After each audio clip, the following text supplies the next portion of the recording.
a lot of madness happening within the transfer market. It is all kicking up in the managerial world. Whether it has to do with players, we don't know. A lot of things are being moved around like a flipping chessboard. Yeah, everybody is making somewhat of what tactical, brilliant decision. People getting sacked because they want to get sacked, because they want to get another job, because they want to get a better job. Listen, we better get into all of that. From the managers to the players, Real Madrid, Chelsea, Barcelona, name them, Liverpool, Man City, every single one of them. Whoever you support, I'm bringing you news from them today. Yeah, listen. It's all kicking up. Before we get into all of that, don't forget hit the like, hit the subscribe. Much appreciated, ladies and gentlemen. Let's get into it. Like I said, it's all kicking off, right? Things you don't know could happen is happening, and everybody is making a chess move. Basically, that's all it is in the transfer market right now. Even with the managers, people are getting fired because they want a better job, because they know there are multiple jobs available that they could potentially be hired for, and they will want that, and they will prefer that as compared to they be in a current job that will make it difficult for them to be able to go for the job that they actually do want. So now let's get into it. Number one, right? We have Mr. RDTT. Mr. Who? RDTT. Breaking. Thomas Tuchel signed new deal as England head coach until 2028. In the words of Thomas Tuchel, he said, I'm very happy and proud to extend my time with England. It is no secret to anyone that I have loved every minute so far of working with my players and coaches, and I cannot wait to lead them to the World Cup. Listen, that's Mr. RDTT. Now, let me tell you something about this deal, though, because we all know initially Thomas Tuchel was on a one-year deal, right? After the World Cup is done. But now, since then, we also know that people are linked with him, right? Now, I think he might be on the. I don't think he's on the short list for the Man City job, but the Man United job, he's possibly one of the favorite for the Man United job, and I think because of that, right? England don't want to lose him on a free. So if Man United wants him now, then Man United have to pay for him. At least they have to pay something for him. Because if you're telling me you really do like him and you really want to keep him, I think you put Gareth Southgate on a flipping, I don't know how many years due. I think you could have done the same thing for him. You could have done, like, if you really like him and you really want to keep him, you won't be giving him a year deal or 2 years deal or be extending his contract just by a year. You will be giving him a flipping 5 years deal. That tells him and tells everyone you actually do trust him. But they not trying to lose him on the free because they know he's good. So now they also trying to get something from him. So if Thomas Tuchel gets to leave, guess what? England now gets to get something from out of it because they have to buy him out of his current contract in the summer window, which is after the World Cup as well. He will be available. He could go to another club. Man United is in the midst. We know Spurs is also looking for a manager. He could be available for, again, the Man City job. Plus, we don't know what could happen with Arsenal as well. And over what's going on, even Real Madrid, you don't know. But I do think Real Madrid, as for Real Madrid, they locked down. They're going for club, right? So in terms of that, that's pretty much it, right? And then we have this guy, Evangelos Marinakis. Nuts. First of all, September 9, Nuno Esperanto Santos is sacked by Flores. Right? 9 September, Ange Postecoglou is appointed as Forest manager. 20th October, right? Basically, Jesus Christ. Up about a month after, Ange is sacked, and then the 21st of October, Sean Dyche is hired. 12th of February, Sean Dyche is fired. This guy don't play. This brother don't play. Basically, in the space of what? 4-5 months, right? They've gone through 3 different managers. This is proper Chelsea level type of thing right here. Only Chelsea you will see this at, right? In the space of 4 to 5 months, they've gone through 3 different managers. 3 different managers. Wow. I don't know who is going to go higher at this point. I don't know who is going. And the thing is this: next season, right? I think you don't want to be relegated. I don't think they are relegated right now, right? They're not. I don't think they are in the relegation zone right now. I'm not sure about that. But next season, he's definitely losing people. I can name at least 2 to 3 different people that he's going to be losing from that squad. He should have lost his captain Morgan. I don't know his name. I'm about to call him Morgan Freeman. No. But he should have lost him this season to Spurs. Now we hear in Villa is linked with him. He's definitely going to Villa. Considering looking at what Villa's doing right now, they attracting everybody they could possibly attract. So he's definitely going to be going there. But who knows? And I can think about a couple other people that also might leave as well from that club. So it's not just he have to rebuild the squad. Now he have to look for a manager that he willing to work with, and the squad could benefit the squad as well. So we will see what happens with that in the nearest future. But then we move. De Zerbi. Roberto De Zerbi initially wanted to wait for the Manchester United job, but there's news, a growing feeling he could be open to taking charge of Tottenham. Spurs are firmly in the conversation for the Italian coach after they sacked Thomas Frank and he left Marseille. Right? So he left Marseille. Now Spurs are looking at him as an option. Would they go for him? That's another question, right? The reason why I don't think they would go for him, right? I'm giving you that reason right now, just about now. This is it. Official. Now, I don't know how official this is, right? But listen, official. Chelsea former manager Enzo Maresca and Tottenham Hotspur signed in on a 5-year contract. That's the reason I don't think. And again, the report we just read for De Zerbi says he's waiting for the Man United job, right? So if he wants the Man United job is his number one priority. So he's waiting for that. So again, that's one of the reasons I don't think they will go for him. But plus, this one after it, I don't think he's going to go to Spurs as well. The deal will also include an option until June 2031, extending for one more season.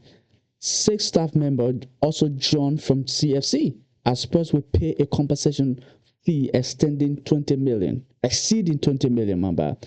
Story confirmed on EA Sport, FC Mobile Football. All right, let's see. He'll go into Spurs. I think could work. It could work. I already did a video about what I think most of these managers could end up, right? And I said if he takes this job or accept the Spurs job, that simply means he understands that he is not favored to get the Man City job, or he's just going for safety, right? So that he's just going for safety because he understands he's not favored to get the Man City job. But I know if he could get the Man City job, or he was promised the Man City job, or there's a guarantee he will get the Man City job, it would not make sense that he's taking this job, except there's an agreement. But considering the report, there isn't an agreement for a short contract, meaning he's just trying to see them through the season. But there's a 5-year contract on him right now. Now we all know it's football; he can get sacked tomorrow, right? We all know that. But if he's signing this 5-year contract, yeah, that simply means he knows he's not favored for the Man City job, and anything could happen. But if he's gonna go there, I know it's not official. We haven't get the year we go. We haven't get the Bamba. We haven't get whatever we're supposed to get. David Austin, Ben Jacob, Fabrizio Romano haven't said a thing about it. So we're just taking this with a pinch of salt or inch of salt, whatever the expression is. So Enzo Maresca could go to Spurs. Am I forced about that? No. We'll see what happens. Now, then move to the players, right? Hear this. Exclusive. Chelsea have reignited their interest in Jules Koundé and are planning a summer move for the Barcelona defender, with Liam Rosinha fully on board. This could see Malo Gusto departing to Real Madrid and making way for Koundé to join in the summer. Barcelona wants 60 to 80 million to let him leave this summer, more soon, right? Let me tell you something about this dude that I don't believe. First of all, Jules Koundé, Chelsea willing to pay 80 millions for Jules Koundé from Barcelona to Chelsea. That would possibly be one of the dumbest deals ever. Now, I'm not saying Jules Koundé is now a bad player, but even right now, if you look at the French squad, right, Malo Gusto is making a case for himself in that starting 11 over Jules Koundé. And now you let Malo Gusto go, right, to Barcelona, so you can bring in a guy that will play second fiddle to him in the future. Right, we're looking at a year or two from now. Malo Gusto going to be the number one, right, for that position in the French national team. And I'll also tell you another reason why I don't think. I'll also give you another reason soon when we get to the Madrid news why I don't think this news is actually true or there's any substance to it. Because first of all, it doesn't make sense for Chelsea to let go of Malo Gusto and then go pay 80 million, because Real Madrid by no means going to pay 80 million for Malo Gusto that you say, okay, we're just going to take this money for Real Madrid and then send it over to Barcelona and then bring this guy over. It's not going to happen, right? Madrid is possibly going to pay around 40, 45 million of to close to 50 million for Malo Gusto. Let's say if Madrid is actually trying to pay. Now, if and only if Madrid gets to pay that money. So now we're paying what, 60 to 80 million. Let's say Barcelona 65. Let's just assume 65. We get to pay 65 million for Joe Koundé. What we getting? And I don't actually rate this guy. I'm not saying he's terrible, but I don't necessarily rate him. With Malo Gusto, I know what I'm getting, right? Like, I know what I'm getting. He's very raw right now. That can be said for 99% of the Chelsea player as of now. But if I look at Gusto, I actually do want Gusto, and I want to keep Gusto on the team. The entire Chelsea squad, right? We just need to come together and then play. But in terms of talent, in terms of ability, I can see that in the entire Chelsea squad. There's no one in there that I don't say have the ability. I want to see Malo Gusto leave. No, and I don't think there's any sort of there's no substance to it. I don't see Gusto leaving. No, I don't think he's going to leave at all. Now, but Real Madrid coming in definitely will be tempting for him as a player, because that kind of it's Madrid. First of all, they're going to give you a huge wage that you're not on Chelsea, and I think at Chelsea he's definitely on one of those 75k a week type of thing, right? Close to 100k a week. If he going to Madrid can come in right now and give him like 200k or 150k or 175k for him to move off to Madrid. First of all, more money, and you get to play for Real Madrid. You get to have that on your resume. I think that may be tempting. So we don't know what could happen with that. But again, Chelsea again, right? Let's see. Chelsea and Barcelona remain the forerunner as Marco Senesi closes in on his final decision to leave Bournemouth this summer. Marco Senesi is wanted by many clubs, including Barcelona, with Chelsea being their chief, right? So we're leading the race. We always leading somebody. We always leading the race, right? But we never, it is them.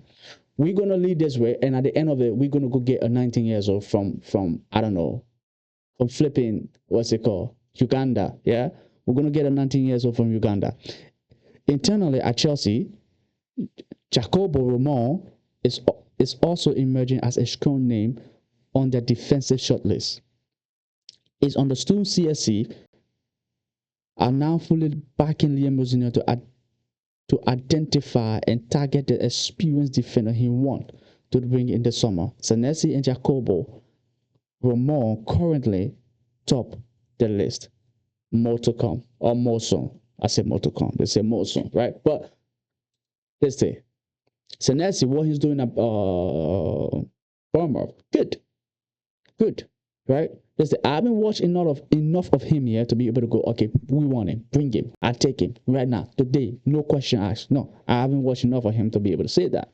Now, I might do another video looking into him and analyzing him to see if I actually do want him. Now, when I say looking into him, you and myself going to do that together. So while I'm recording the video, we're going to be doing that, right? But I'm not going to look into him before. So I love to make up my mind while I'm doing this video. So half of the videos I've been making, I don't necessarily play on what I'm going to say. Now, I just get the news, pull them down, read them out, and then give you my thoughts. So my thoughts are basically instant. So if I was doing live, you'd be getting the same thing, and there's no editing done as well.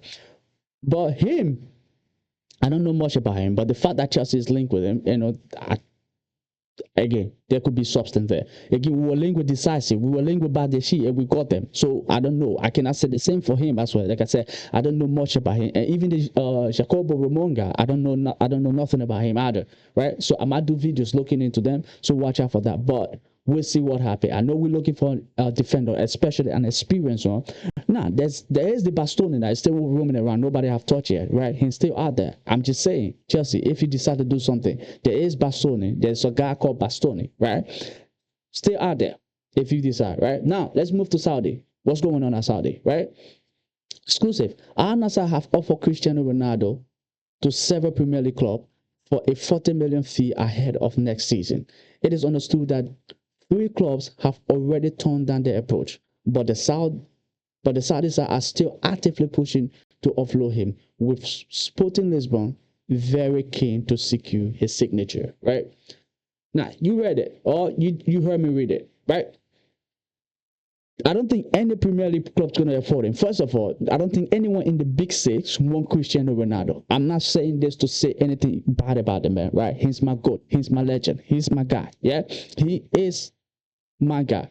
But I don't think anybody wants him, and I don't think any one of the big six team going in for him right now is actually a good idea. Absolutely not. No, it's not a good idea. It is not a good idea. Chelsea, don't think about it. Listen, don't even entertain the thought. That's what I'm just saying, right? I like the guy, but I won't take him at my club right now. At Chelsea, no, I won't take it. I don't think any big six club should go for him as well. Because it's listen, right now he's gonna do listen. With the way everybody's trying to play, he cannot play that way right now. Right, I'm not saying he's absolutely all that. If you just stick him in the ball, stay around there, well, crosses coming, play through ball to him, now you may get a lot from him. But that simply means you have to alter the entire way you play just to be able to suit this one guy. So what does that mean? You become absolutely predictable as a team, and you don't want that, right? And again, I understand why Saudi is trying to get rid of him, considering everything that just happened with the news recently, right? The protest that he pulled on, right? Again, those.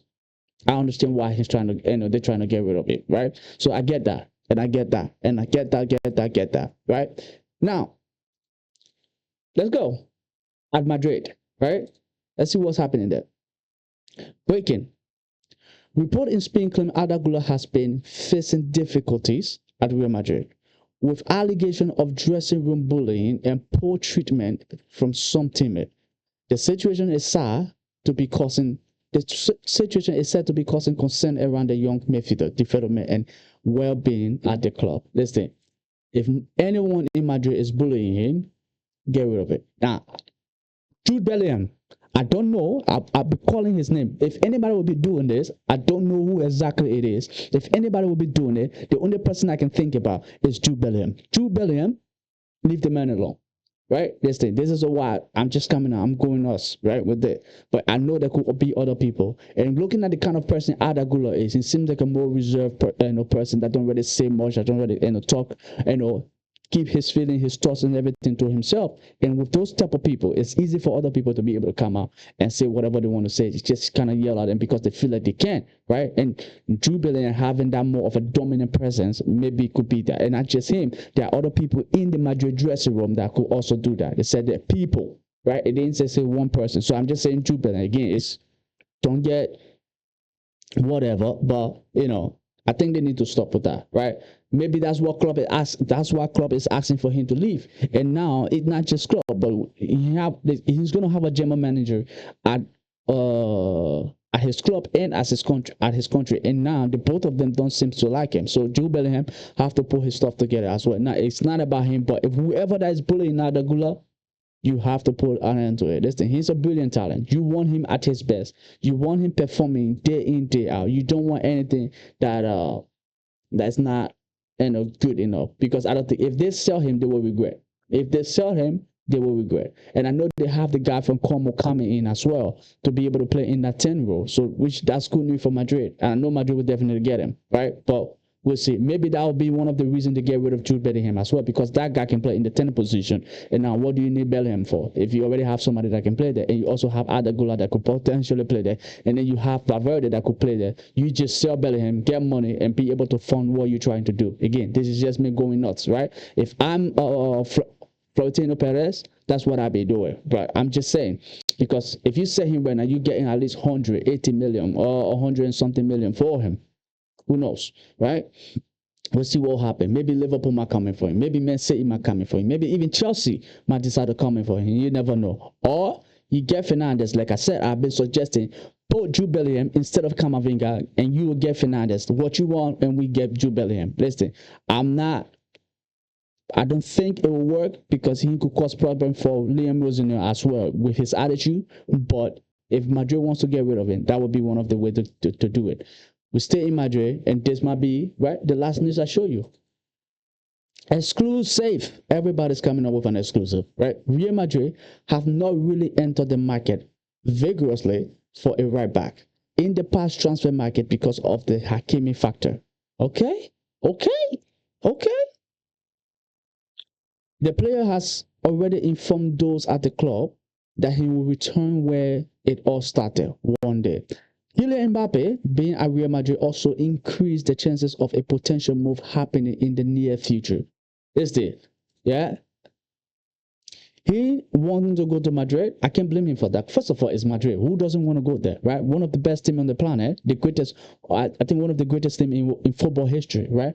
Almost every single legend that you can think of, majority of them have played at Real Madrid. It's almost like the home of the legend, the home of the Galacticos. That's what it seems like. And he right now, the football he's playing, current African Player of the Year, I think, was in the Ballon d'Or listing as well. Listing. If he wants to go to Madrid, I do not see why. And this is the reason why I told you I don't see substance in that Real Madrid interest in Malo Gusto, right? Because if he's willing to go to Madrid and Madrid really wants him, now Madrid go get him. First of all, like I told you, Madrid is trying to get club, which make Trent Alexander-Arnold favorite in that right back position. So if Malo Gusto is going there, Malo Gusto is going to continue to play second fiddle, and that doesn't make sense. You leaving one club to go to another club just so you can play second fiddle. And now Hakimi is also being linked. What does that tell you? If Hakimi goes to Real Madrid, Malo Gusto then now goes to what's it called? The tear. Right in the pecking order, because it's going to be Hakimi, Trent, and then Malo Gusto. Now, even though I think Malo Gusto should be over Trent when it comes down to that, because he's more balanced than Trent is. Malo Gusto, on the other hand, just need to work on his crossing. I think not his crossing. I think he'll be good. But Hakimi to Madrid, I think that would be a good move for Madrid and for Hakimi, right? He stays at PSG. It's also good for him because he's killing it out there, right? But if you want to go into a more competitive setting, the La Liga would definitely be an upgrade, and Real Madrid would be, brilliant for him as well. He's get to be next to his made Mbappe, play with people that you played with before at Madrid. There's some of them still there, Valverde and all of that. And I think Madrid will love that. If they get center back, get him, I think they're good. Not necessarily good. Get the midfielder that they're trying to get, and then the attacking people, players that they also want as well. Get them. I think Madrid will be good, and Madrid can be able to compete with Barcelona, head to head, because I think then when you look at the El Clasico, it's going to be interesting because you have him. If Madrid go ahead and go get Nuno Mendes and him, yeah, it's done. I don't think they can afford the both of them, right? Except they're getting both of them on a free. Then Madrid will get them. But other than that, I don't see that happening. But this is it, right? This is the news so far in world football. Now there is more to come. Now we'll be bringing you more news as we go on. But here is it. I have another video coming for you. The Chelsea versus Hull